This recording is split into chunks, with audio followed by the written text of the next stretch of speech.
यदि संसार में आपको भव सागर से पार जाना है और जिंदगानी सफल बनानी है तो काम करते रहो और नाम ना भूलो।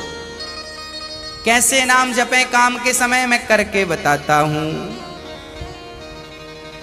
कैसे करना चाहिए? सबसे पहले जब हम सोकर उठें तो हमें क्या करना चाहिए? हम पहले तो ये निश्चित करें कि हमें उठना कब है। हमें कब उठना चाहिए? सूर्योदय के पहले। सूर्य उदय के पहले जो लोग उठ जाते हैं, जिस घर के लोग उठते हैं, कहते हैं सूर्य उदय के पहले आपके घर में झाड़ू लग जाए, आपका मेन गेट खुल जाए, खिड़कियां खुल जाएं और सूर्य का पहला प्रकाश यदि आपके घर पे आया, तब तो आपके घर में सुख शांति और समृद्धि की कभी कमी हो नहीं सकती। जीवन में दुख वो लोग पाते हैं जिनके 7 बज गए, सूर्य भगवान आ गए, अभी तक दरवाजा नहीं खुले, खिड़कियां नहीं खुली, सो रहे हैं, राक्षस राज अभी सो रहे हैं। 7 बज गए, सूर्य भगवान सिर पे चढ़ रहे हैं, अभी तक आप सो रहे हैं। क्या ये हमारी सभ्यता, हमारा संस्कार है? ना, हमारे संस्कार हैं जब हम छोटे थे ना, ये दास अपनी बात कर रहा है, जब हम 10 वर्ष के थे तब हम मंदिर में पूजा करते थे। हम मंदिर में, हमारे पिताजी मंदिर में पुजारी थे, एक मंदिर की पूजा करते थे। तो हम जब 10 साल के थे तब हम 4 बजे स्नान करके 5 बजे पूजा खत्म करके और 5 से 6 बजे तक में सुंदर कांड का रोज पाठ करते थे, हनुमान चालीसा का रोज पाठ करते थे, रोज पाठ करते थे। 6 बजे, सवेरे 6 बजे मंदिर की पूजा और पाठ करके बाहर आ जाते थे अपने काम के लिए, और 6 बजे बाहर आकर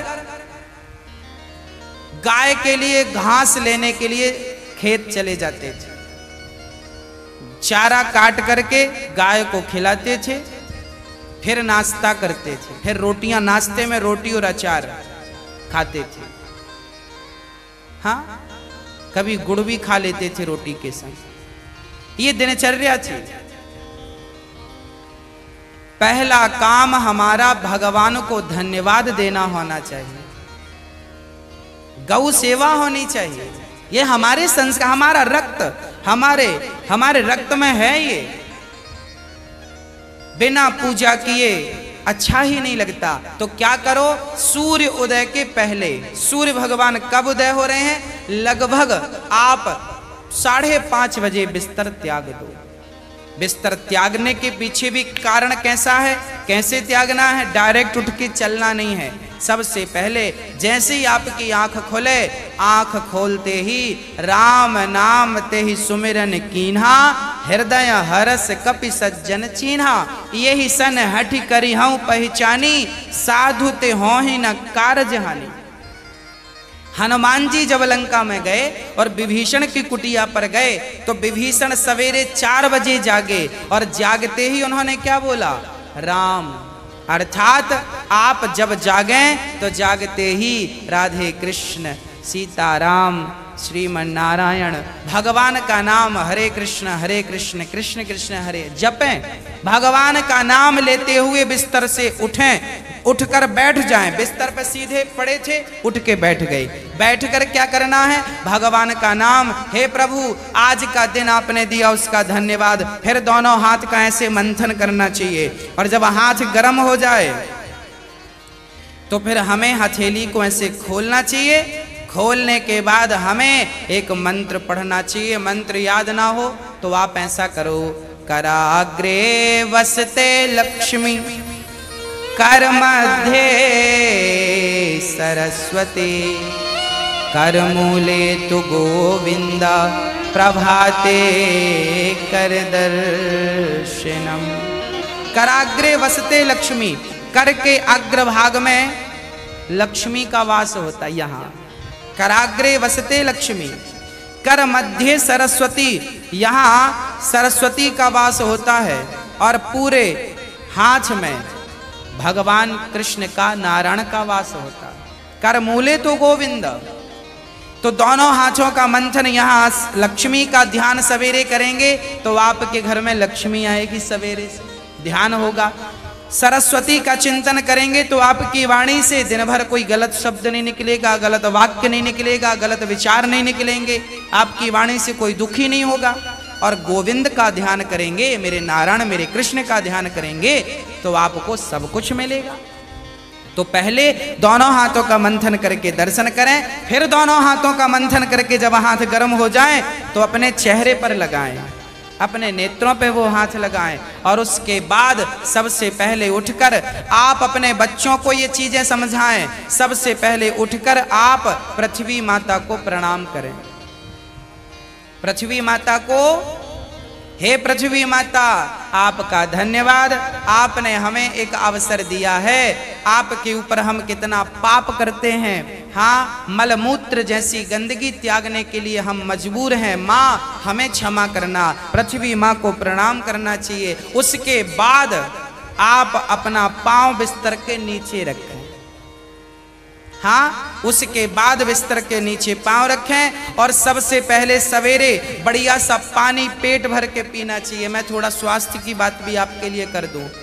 बच्चों को तो जानकर रात के तांबे का बर्तन जानते हैं, कॉपर, तांबे के लोटे में धुलकर पानी भर दो, उसे ढक दो और वही तांबे के बर्तन में जो रात भर से पानी पड़ा था उस पानी को सवेरे बच्चों को पिलाओ। वो तांबे के पात्र का जब पानी बच्चे पिएंगे तो वो बच्चों की बुद्धि प्रखर होगी, बच्चे प्रखर बुद्धि वाले होंगे।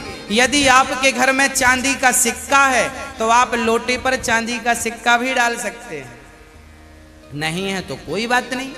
चांदी का सिक्का जब लोटे पे डालेंगे और उसमें पानी भरेंगे, पानी का स्पर्श चांदी और तांबे से जब होता है तो पानी शुद्ध हो जाता है, पानी के दोष समाप्त हो जाते हैं और पानी की शक्ति बढ़ जाती है।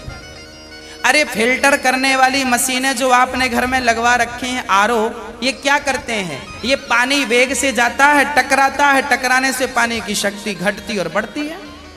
सबसे ज्यादा शक्तिशाली पानी कौन सा? झरने का पानी। गंगा का पानी शक्तिशाली क्यों है? क्योंकि वो हजारों किलोमीटर की यात्रा करता है, पानी पत्थर से टकराता है, उसकी शक्ति बढ़ जाती है। तो चांदी और कॉपर की जब पानी स्पर्श करता है तो उसकी शक्ति बढ़ जाती है। वो पानी आप अपने बच्चों को पिलाएं, आप पिएं। 1 लीटर पानी सुबह बच्चों को पिलाएं उठकर। और बच्चों को जब पानी पिलाएंगे, पेट में पानी जाएगा तो पेट की सारी गंदगी साफ होगी, आप अपनी क्रियाओं से निवृत्त हों। और उसके बाद आप स्वच्छ कपड़े पहने और सबसे पहले हिंदू परंपरा के अनुसार 1 लोटे में जल भरें, तांबे के लोटे में, और सबसे पहले बच्चों के हाथ से 1 लोटा जल सूर्य भगवान को चढ़वाएं। जिसकी बुद्धि बिल्कुल शून्य है, जिन बच्चों की बुद्धि कम है या शून्य है, ऐसे बच्चे यदि जल चढ़ाएं तो उनकी बुद्धि प्रखर हो जाती है सूर्य नारायण की कृपा से। आप सभी बच्चों को, हम सब हिंदुओं को, चाहे वो स्त्री हो या पुरुष हो, बालक हो या बालिका हो, सबको सूर्य भगवान को जल चढ़ाना चाहिए। कैसे चढ़ाएं? ओम सूर्याय नमः, आदित्याय नमः, भौमाय नमः, खगाय नमः, भास्कराय नमः। सूर्य भगवान के 12 नाम आप ले लीजिए और जल चढ़ाइए, सूर्य भगवान को प्रणाम कीजिए, खड़े खड़े 7 बार घूम जाइए, प्रदक्षिणा कीजिए। सूर्य भगवान की 7 परिक्रमा होती हैं, 7 प्रदक्षिणा कीजिए सूर्य भगवान की। और उसके बाद यदि आप पति पत्नी में कोई खटापटी चल रही है, झगड़ा चल रहा है, तो आप भी जल चढ़ाएं सूर्य भगवान को, पर उसमें आप थोड़ा सा गुड़ डाल लें, गुड़, मीठा पानी। जब मीठा जल चढ़ाएंगे सूर्य भगवान को तो आपके रिश्तों में मिठास बनी रहेगी। और मैं आपको बता दूं कि आप अपने बच्चों को जो जल चढ़वाएं वो सादा जल ना चढ़वाएं, उसमें थोड़ी कुमकुम डाल लो, रोली लाल कर लो पानी को, लाल पानी सूर्य भगवान को चढ़ाओ, रंगीन पानी सूर्य भगवान को, या चंदन घिस के डाल लो, एक केसर का पत्ता डाल लो।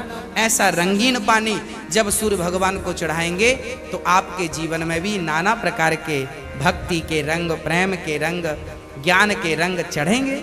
हाँ, तो सूर्य भगवान को प्रणाम करो।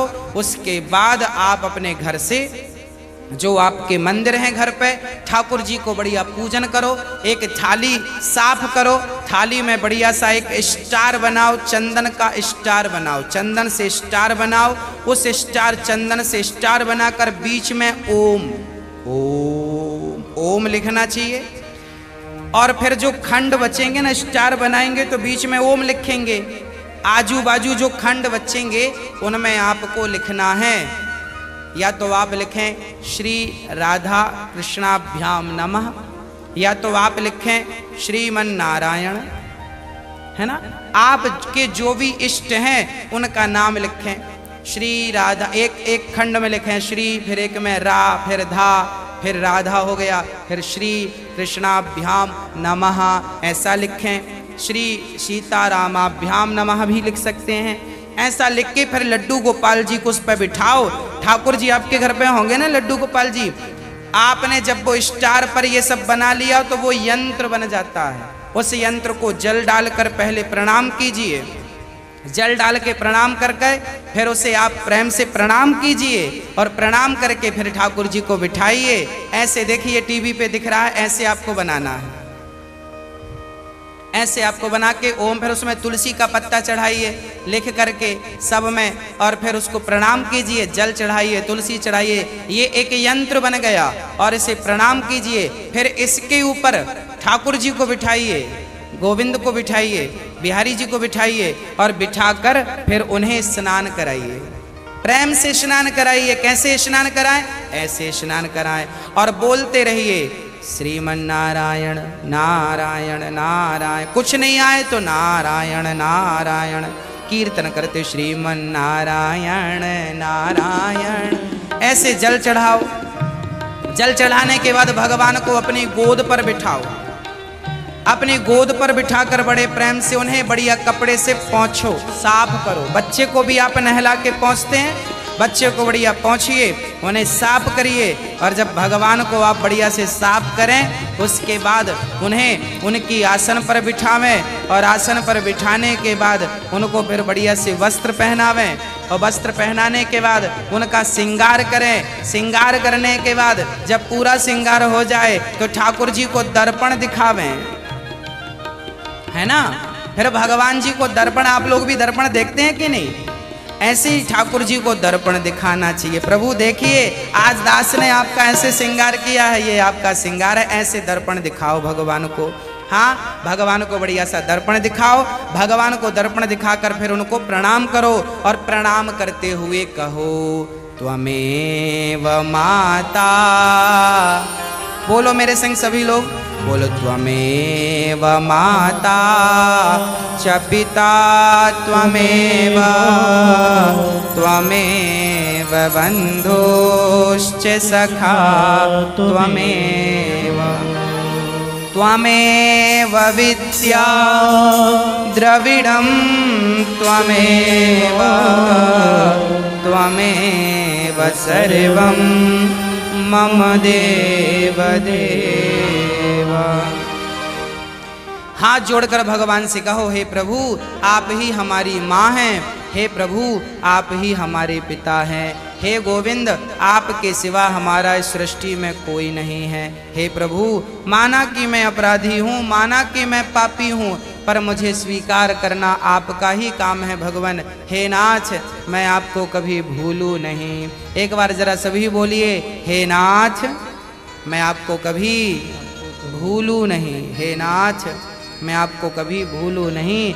हे प्रभु, मैं सदा आपका स्मरण करता रहूं, सदा आपका चिंतन करता रहूं। हे नाथ, मैं आपको कभी भूलूं नहीं। ऐसी हमें प्रार्थना करनी चाहिए, भगवान को प्रणाम करना चाहिए, बढ़िया सी आरती उतारनी चाहिए, बढ़िया सा भोग लगाना चाहिए, और बढ़िया आरती उतार कर देखो भोग भगवान को, कई लोग ना भोग ऐसी रख देते हैं, ऐसे नहीं, भगवान को एक एक तोड़ करके जैसे हम बच्चों को खिलाते वैसे हमें खिलाना चाहिए। भोग ऐसे लगाना चाहिए। खिलाओ 5 बार, कम से कम 5 कौर तो खिलाओ, खिलाओ भगवान को। खिलाने के बाद फिर आचमनी से जल घुमाओ, भगवान को पानी पिलाओ, है ना, पानी पिलाओ भगवान को।